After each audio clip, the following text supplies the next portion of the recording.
kita sama Ibu Wabuk tadi kurang lebih hampir 1 jam. Jadi ada beberapa hal yang kita pertanyakan. Yang pertama terkait tentang data stunting. Ibu Wabuk menyampaikan dari tahun 2021 ke tahun 2022 itu sudah ada penurunan sekitar 13 sekian persen. Itu salah satu hal yang harus diapresiasi disampaikan oleh Bupati. Tetapi kita sejauh ini untuk data di tahun 2023 dikabarkan belum ada survei dari SSGI.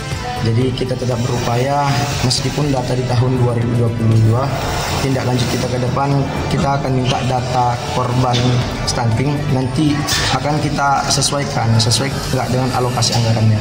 Berbicara tentang alokasi anggaran, seperti misalnya terkait dengan Perpres nomor 72 tahun 2021, yang dimana disampaikan oleh Presiden Jokowi dalam pidatonya, rata-rata alokasi anggaran ke pemerintah daerah itu kurang lebih 10 M. Cuman kita bertanya terkait anggaran yang disampaikan oleh Ibu Wakil Bupati tidak tahu sama sekali terkait anggaran dana stunting, karena itu dikembalikan ke OPD masing-masing. Ada 17 OPD yang bersangkutan. Kita afirmasi kembali, kita tekankan kembali, tidak mungkin Ibu Wakil Bupati tidak mengetahui anggaran. Dengan tegas ungkap beliau bahwasanya Wakil Bupati tidak tahu sama sekali terkait anggaran stunting. Ke siapa Wakil Bupati ada konfirmasi nggak? Ke siapa harus dipertanyakan terkait anggaran? Wakil Bupati tidak ada menyampaikan kepada siapa, cuman Wakil Bupati hanya menyampaikan ada 17 OPD yang bersangkutan terkait anggaran dana stunting.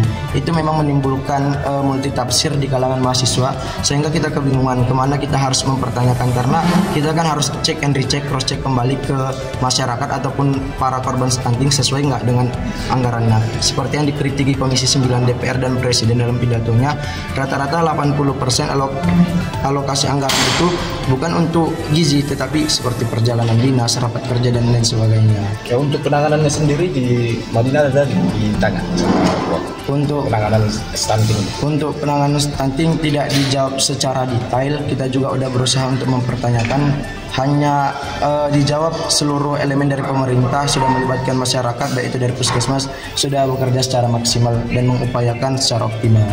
Terkait bayi yang meninggal ada tadi terkait bayi yang meninggal yang dikabarkan di Sipulpulu, ya, Kecamatan Panyabungan, Ibu Wakil Bupati menyampaikan itu bukan stunting melainkan gizi buruk. Kawan-kawan juga menekankan bahwasanya stunting itu merupakan bagian dari gizi buruk, tetapi dari bagian kesehatan KB itu membedakan klasifikasi, bahwasanya itu sangat berbeda, dan alokasi baik itu anggaran juga berbeda. Jadi kita pertanyakan sudah sejauh mana pemerhatian pemerintah. Ungkap beliau bahwasanya di kabarnya warga itu adalah warga pendatang, tidak terdaftar di puskesmas. Artinya bukan warga Mandailing. Artinya poin-poin itu aja yang kita tanyakan dari kedua. Berikutnya apa nih langkah dari BEM? Terkait jawaban dari Ibu Wakil, apa langkah kita ke depan dari BEM Madinah? Langkah kita ke depan dari BEM, yang pertama kita harus punya data terkait siapa saja di desa mana saja, di wilayah mana saja angka stunting itu yang tinggi, katakan, agar apa? Agar mahasiswa di sini bisa menjadi salah satu relawan, bisa menyampaikan kepada masyarakat. Selain daripada itu, kita akan meng-cross check terkait anggaran 17 OPD itu. Ke depan akan kita tindak lanjut dalam beberapa hari ke depan. Kita akan survei 17 OPD mana saja tepat sasaran. Barangkali bisa jadi anggaran itu dibuat untuk rapat dan perjalanan dinas. Coba penegasan kembali, bahwasanya Ibu Wakil Bupati tidak mengetahui berapa anggaran pencegahan stunting di Madinah. Sama sekali Ibu Wakil Bupati tidak mengetahui terkait anggaran stunting dan jumlahnya ya? Dan jumlah penderita stunting nggak tahu juga ya. Terkait jumlah, Ibu Wakil Bupati mengkonfirmasi, kita tanyakan ke bagian OPD-nya, dalam hal ini misalnya KB dan Dinas Kesehatan.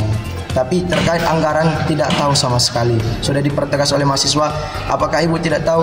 Tidak tahu sama sekali terkait berapa bentuk anggaran. Artinya rekan-rekan mahasiswa saat ini menunggu data itu dari mana? Mau dicari sendiri apa ada dijanjikan sama pihak pemerintah daerah? Terkait OPD kita memang belum ada keterbukaan 17 OPD yang mana saja. Cuman langkah ke depan seperti disampaikan asisten 2 terkait informasi yang masih mengganjal dikarenakan keterbatasan waktu.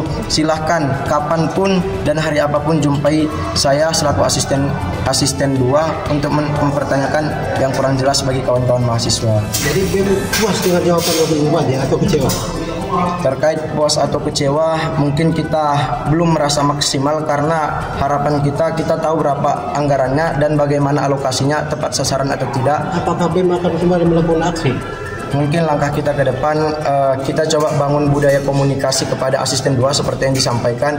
Namun ketika tidak sesuai dengan kenyataannya dan sesuai dengan hasil musyawarah tadi, tidak ada data yang diberikan, tidak ditunjukkan 17 OPD itu, bisa jadi itu salah satu opsi langkah kita ke depan kembali.